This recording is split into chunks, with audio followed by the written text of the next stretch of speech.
Welcome. In this video, we are going to learn how to solve logarithmic equations by converting them into exponential form. This is a fundamental skill in algebra that allows you to unlock the variable from inside a logarithm. First, we must understand what a logarithm actually is. A logarithm is simply another way to write an exponent. When you see log base b of x equals y, it is asking, to what power must we raise the base b to get the value x? These two equations on the screen represent the exact same relationship. Here is the golden rule for today. The logarithmic form is on the left and the exponential form is on the right.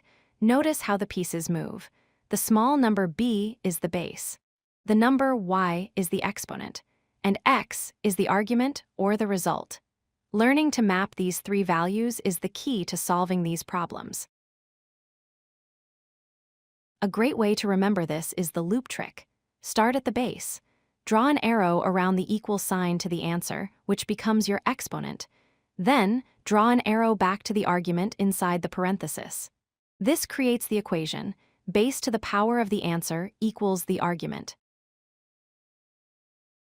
Let's look at our first example. We have log base 2 of x equals 3. Our goal is to solve for x right now. X is trapped inside the logarithm function. To get it out, we need to rewrite this equation. Using our loop method, we take the base, which is 2. The exponent is the number on the other side, which is 3. And this equals the argument x, so 2 cubed equals x. Since 2 times 2 times 2 is 8, our answer is 8. In this second example, the variable is in the base. We have log base x of 16 equals 2. Converting this to exponential form gives us x squared equals 16.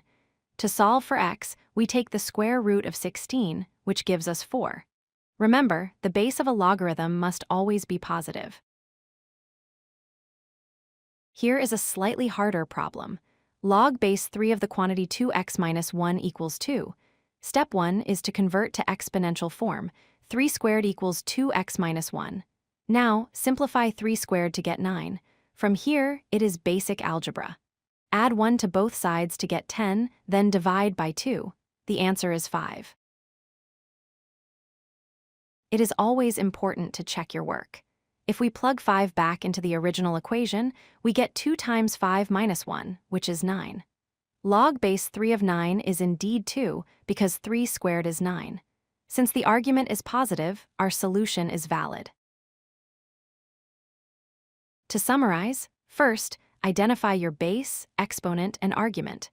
Second, rewrite the equation using the form b to the power of y equals x third. Solve for the variable using normal algebra.